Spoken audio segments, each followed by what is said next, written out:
আমাদের হিন্দি ভজন হবে না, আমাদের এই কীর্তন আছে, যেমন এইভাবে নাচা যায়, নাচা যায় না এইখানে বাজে তো বোম্বে ঠেকাতে তো আমার মেজদা হলে দিতে পারতো, তুই কতটা দিতে পারবি? পারবে পারবে। এই শুভ হচ্ছে আপনাদের দেশের ছেলে। আমার মেজদা যখন অসুস্থ হয়ে পড়লো তখন শুভকে বললাম, শুভ শ্রীকলটা নিয়ে তুই ডান দিকে আয়। বলছে দাদা আমার ভয় করছে। আমার ভয়টা করলে হবে না, এই করতে করতেই হয়ে যাবে। দুজনেই এখন আমাদের আপনাদের দেশের লোক, এও জেলা বীরভূম, এও জেলা বীরভূম। ও থাকে বিষ্ণুখণ্ডা, আর তুই কোথা থাকিস? ডোমরা। হ্যাঁ ডোমরা, ডোমরা। আচ্ছা অশোক হাজরা, এক হচ্ছে অশোক হাজরা, এক হচ্ছে শুভ পাল। একজন বিবাহিত, একজন অবিবাহিত। বিয়ে হবে না, আমি যখন বলি খুলে বলি তো। যাই হোক, চলো বাজা। অনেক হরি বন্দনে বন্দনে, হরি বন্দনে, হরি বন্দনে বন্দনে, হরি বন্দনে, হরি বন্দনে বন্দনে, হরি বন্দনে, হরি বন্দনে বন্দনে, হরি বন্দনে, হরি বন্দনে বন্দনে, হরি বন্দনে, হরি বন্দনে বন্দনে, হরি বন্দনে, হরি বন্দনে বন্দনে, হরি বন্দনে, হরি বন্দনে, হরি বলো, হরি বলো, হরি বলো ভাই, হরি নাম বিনা দিবের অন্নবতী নাই। হরি বলো, হরি বলো, হরি বলো ভাই, হরি নাম বিনে দিবের অন্নবতী নাই। হরি বলো রে বদলে, হরি হরি হরি বল বল, হরি বলো রে বদলে, হরি বলো রে, হরি বলো রে বদলে, হরি বলো রে, হরি বলো রে বদলে, হরি বলো রে, আগে বল বলো রে বদলে, হরি বল। তাদের হরি বলতে নয়ন ঝরে ওরে দাদা দুরাই এসেছে। ও যাদের হরি বলতে আস্তে আস্তে আস্তে বলতে, আসলে কি জানেন, আমি যতটা অনুভব করে পেয়েছি, আমাদের যখন নগর পরিক্রমা হয় না, নগর পরিক্রমায় যে কি কীর্তন করতে হয় এটা অনেকে জানা নেই, যার জন্য ওই অন্য দেশের জিনিস এনে বাজিয়ে নাচতে হয়। আমাদের দেশে অনেক কিছু আছে, আমাদের বাংলা রাজ্যের মধ্যেই আছে। যেমন এই যে কীর্তনটা করলাম, ওই যে ধরো লাও রে কিশোরীর প্রেম নিতাই দেখায়, এটা দিয়েও আপনি নগর পরিক্রমা করতে পারেন, গ্রাম ঘুরতে পারেন। আবার এই কীর্তন নিয়েও গ্রাম ঘুরতে পারেন। যাদের হরি বলতে, যাদের হরি বলতে নয়ন ঝুড়ে তারা, তারা দু ভাই এসেছে রে।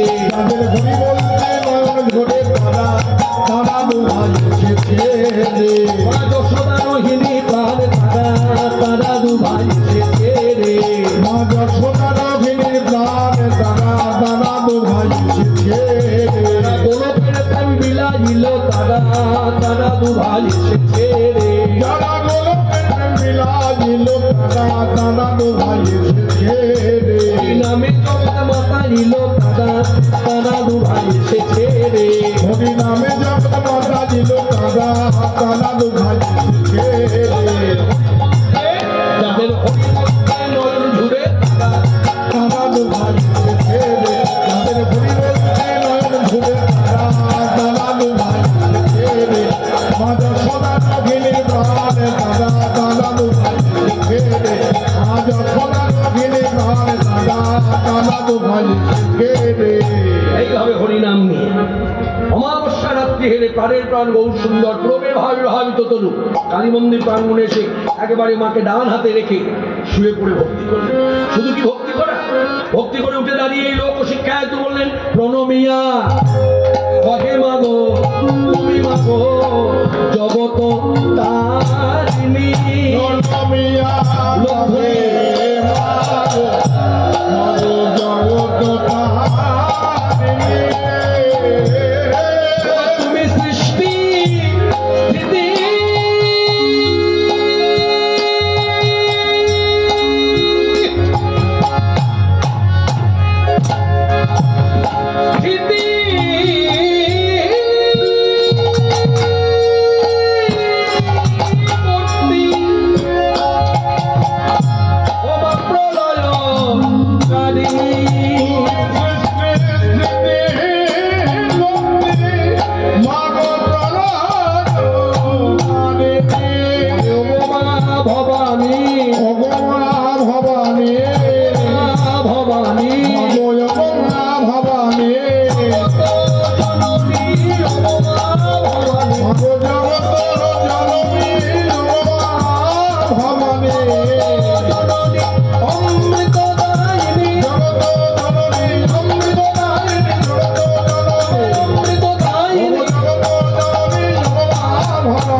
প্রলয় কালীন। আপনারা যারা এখানে সবার মধ্যে মায়ের পূজারী আছেন, শাক্ত মতে ভক্তি আছে, আপনারা সকলেই জানেন শাস্ত্র আমাদেরকে শিক্ষা দিয়েছে কালী কালী মহাকালী, মহাকালের শক্তি মূর্তি হলো কালী, অর্থাৎ যা কিছু কালে ছিল আছে এবং ভবিষ্যতে থাকবে সবই আমার মহাকালীতে বিরাজমান। কিন্তু মায়ের রূপটি দেখে আমরা ভয় পেয়ে যাই। কখনো বলছে শাস্ত্র করার বদলে, আবার কখনো বলছে হাস্যময়। তাই মায়ের এই বিধ্বংসী রূপ দেখে আমরা যারা ভয় পেয়ে যাই, শাস্ত্র আমাদেরকে বলছে ভয় পাওয়ার কিছু নাই। এই বিধ্বংসী রূপের ভেতরে আছে অমৃতত্বের আস্বাদ। মায়ের এক হাতে খড়গ, এক হাতে মুন্ড, এক হাতে অভয়দান, এক হাতে বরদান। এই বিধ্বংসী রূপের ভেতরে আছে অমৃতত্বের আস্বাদ। বলে কথাটা তো কেমন হল? আমার পরমারাধ্য গুরুদেব এবং বিষ্ণুপাদ ডক্টর মহানামভূত ব্রহ্মচারীজি, তিনি তার ভক্তি রাজ্যে দাঁড়িয়ে ভক্তির অনুভব নিয়ে মাকে দর্শন করে যা পেলেন, জগৎ জীবের হৃদার্থে কল্যাণার্থে বলছেন শ্রীমুখে। শুনুন, ছোট্ট একটি বীজ আজকে এত বড় একটা যে বিরাট আকারে গাছ ধারণ করবে, এটা কখন আপনি ভাবতে পেরেছিলেন? অর্থাৎ বীজ ধ্বংসে বৃক্ষের জন্ম, বাল্য ধ্বংসে যৌবনের উদয়, তেমনি মৃত্যুর মধ্য দিয়ে অমৃতত্বের আস্বাদন। এই সেই জগৎ জননিকা, যার এই ধ্বংসের রূপ, তার বুকের ভেতরে আছে প্রেম, যার জন্য কত শত সাধক আজও মায়ের কাছে ভিক্ষা করে।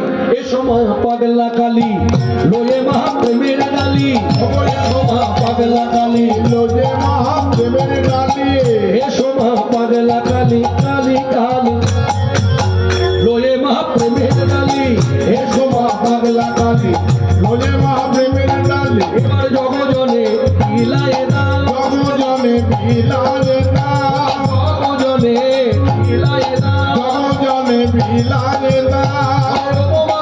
ভবানী ভবানী মদনী বিজু সদাই,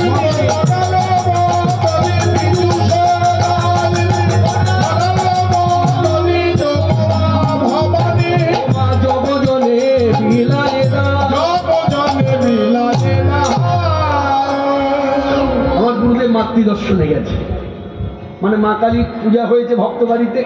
হ্যাঁ, আমার গুরুদেবের একটা স্বভাব ছিল, দুর্গা পূজার সময় অষ্টমীর দিন যেতেন অঞ্জলি দিতে। এইসব কথাগুলো আমি না বললে তো আপনারা জানতে পারবেন না। তিনি তো আর কোনো গ্রন্থে লিখে যায়নি তার কথা। তিনি গৌর কথা লিখেছেন, চণ্ডী চিন্তা লিখেছেন, দুর্গা কাঠামো লিখেছেন, কালী তত্ত্ব লিখেছেন, কিন্তু পরম বৈষ্ণব। তো গুরুদেবের সঙ্গে আমি দেখেছি গুরুদেব যেতেন অষ্টমী পুজোর দিন মা দুর্গার কাছে অঞ্জলি দিতে। একদিন জিজ্ঞাসা করেছিলাম যে আপনি তো কৃষ্ণ মন্ত্রে দীক্ষিত, আপনি তো পরম বৈষ্ণব, তা আপনি দুর্গা পূজায় অষ্টমী পুজোর দিন যাচ্ছেন, সপ্তমীতে গেলেন না, নবমীতে গেলেন না, অষ্টমীর দিন? গুরুদেব শ্রীমুখে বলছে, শোনো, অষ্টমী পুজোর দিন যে মায়ের কাছে যাই, কেন যাই জানো? এই একটি বিশেষ দিনে মা দুর্গা, এই দিনটিতে, এই অষ্টমী দিন মা দুর্গা রাধা ভাবে, আমি সেই রূপটি দর্শন করতে মায়ের কাছে যাই। তোমরা যাকে মায়ের চোখে দেখছো মা দুর্গা, ভক্তির অনুভব নিয়ে ভক্তি রাজ্যে দাঁড়িয়ে দর্শন করলে দেখা যায় মা মা রাধা ঠাকুরানী। যার জন্যই তো শ্রী গোস্বামী পাদের টিকাতে আছে, যে রাধা সেই দুর্গা, যে দুর্গা সেই রাধা। ঘটের মধ্যে জল, জলের মধ্যে ঘট। এক ঘটি জল আপনি ডোবায় ডুবিয়ে দিন, দেখে মনে হবে যেন জলের মধ্যে ঘট, আবার মনে হয় না না ঘটের মধ্যে জল। ঠিক তেমনি।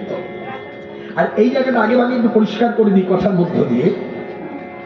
মনে রাখবেন, কোন ব্যক্তি অনেক শাস্ত্র পড়ল, অনেক কিছু জানলো, সবাই এসে বসলো, হ্যাঁ তার ক্ষমতা আছে, সে সবার মধ্যে বসে কৃষ্ণ তত্ত্ব বিভিন্ন শ্লোকের মাধ্যমে বিশ্লেষণ করে মানুষকে বলতে পারে, এই সামর্থ্যটা তার আছে।